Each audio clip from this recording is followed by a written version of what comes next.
Profondément pieux, il suivit un jésuite sur les traces d'Alexandre de Rhodes afin d'évangéliser l'Indochine avant qu'elle ne soit conquise en 1859.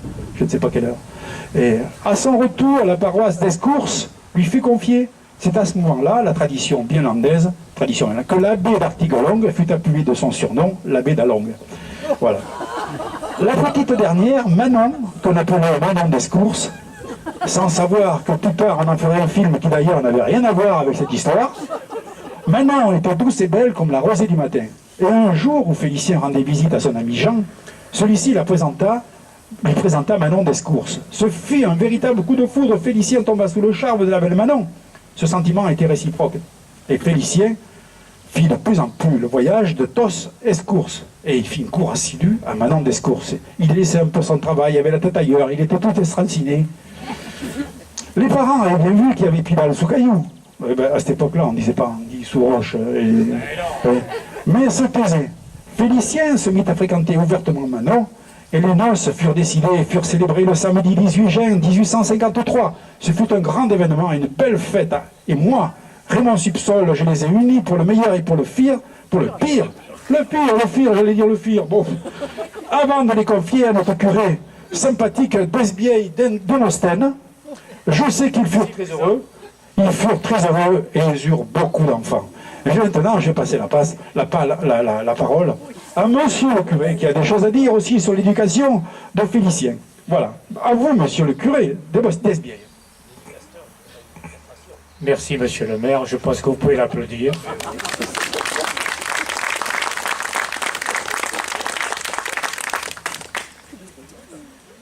Félicien, comme vous le savez, naquit dans la commune de Tos le 1er mai 1829. Il fut baptisé en notre église et fit sa communion solennelle en 1841 à l'âge de 12 ans. Dès sa 6e année, il avait souhaité prendre l'aube et devint un enfant de cœur assidu. Il servit régulièrement à l'office du dimanche et à de nombreuses occasions, je fis appel à lui. Sa dévotion était totale et sincère. À chaque office, il relisait mes sermons et en maintes reprises, je le surpris à s'essayer à la prêche, et ce dans le plus grand secret. En 1846, alors qu'il avait seulement 17 ans, je décidai de prendre quelques jours de repos. Pour ce faire, il me fallait un remplaçant pour assurer la messe du dimanche. Le côté intelligent et créatif de ce garçon m'incita à lui proposer la fonction. Cela le remplit de joie et dans un enthousiasme démesuré, il me donna son accord. Nous fîmes bien sûr quelques répétitions et le dimanche avant mon départ, je lui proposai d'assurer l'office en ma présence. Il s'empressa d'accepter et je me souviens encore de la lumière qui éclaira son visage à cet instant. J'aurais dû me méfier.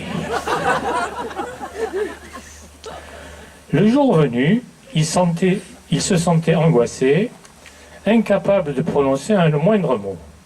Je lui conseillai de prendre quelques minutes avant l'office un verre d'eau avec quelques gouttes d'absinthe. La messe se déroula sans histoire. Pendant le sermon, sa prêche fut telle que les fidèles fascinés burent intégralement ses paroles. De retour à la sacristie, je pris Félicien à part, le félicitai pour la tenue de la messe, mais je me devais d'apporter des rectifications indispensables à son sermon. Mon fils, la prochaine fois, mets quelques gouttes d'absinthe dans un grand verre d'eau et non pas quelques gouttes d'eau dans la bouteille d'absinthe.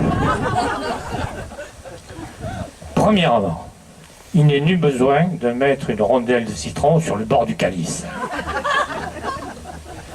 Évite de t'appuyer sur la statue de la Sainte Vierge et surtout, je t'interdis de l'embrasser en la serrant étroitement dans tes bras. Il n'y a pas 10 commandements, il y a 10 commandements et non pas 12. Les apôtres n'étaient pas 7, mais 12, et aucun n'était nain. Nous ne parlons pas de Jésus-Christ et de ses apôtres comme J.C. & Co. Nous ne faisons pas référence à Judas en parlant de ce fils de pute.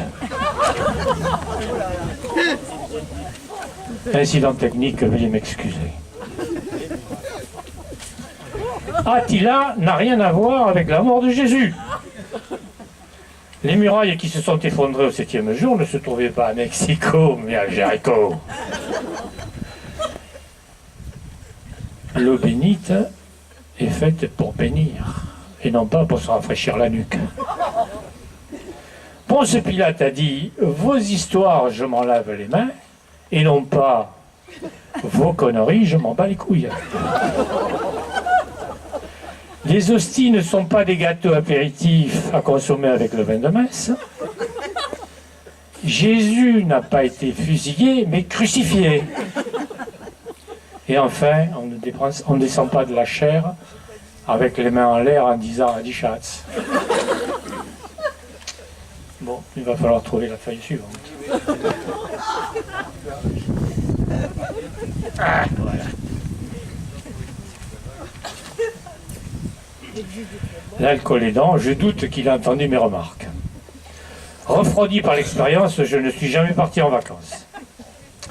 À l'âge de 24 ans, le 18 juin 1853, il épousa Manon d'Artiguelongue, que l'on appelait Manon d'Escourses. Parce que d'Artiguelongue, pour un Landais, c'est très long à dire, et surtout parce qu'elle était d'Escourses. Manon et Félicien eurent 3 beaux enfants. Félicien est une vie riche, il ne cessa de s'illustrer par son génie créatif. On se souvient encore de ses fameuses lunettes grillagées pour les chèvres. On lui doit également le store vénitien pour les lunettes, les petits pois en tube, ainsi que la très peu célèbre ligne de sous-vêtements en aiguille de pin.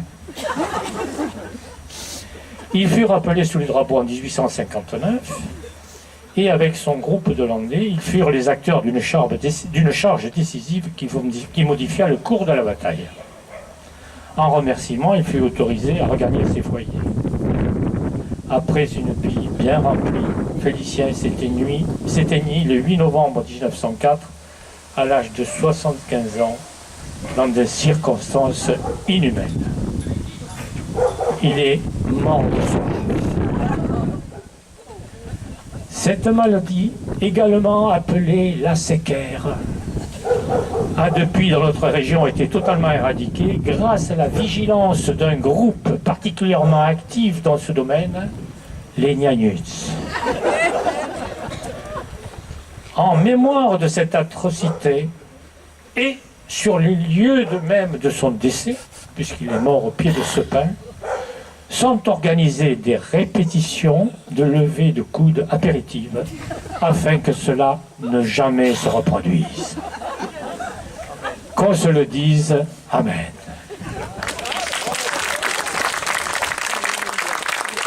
Je passe donc le micro à notre instituteur qui a certainement quelque chose d'intéressant à nous dire.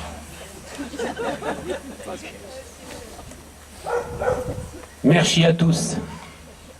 J'espère que vous parlez un peu le ch'ti. Oui. Bonjour mes gens, bonjour Tertous. Jean Bilout. Je suis Fab Bénache. Heureux. Êtes-vous vérifié aussi nombreux à l'occasion de l'inauguration de Tolplac à Félicien Latenec?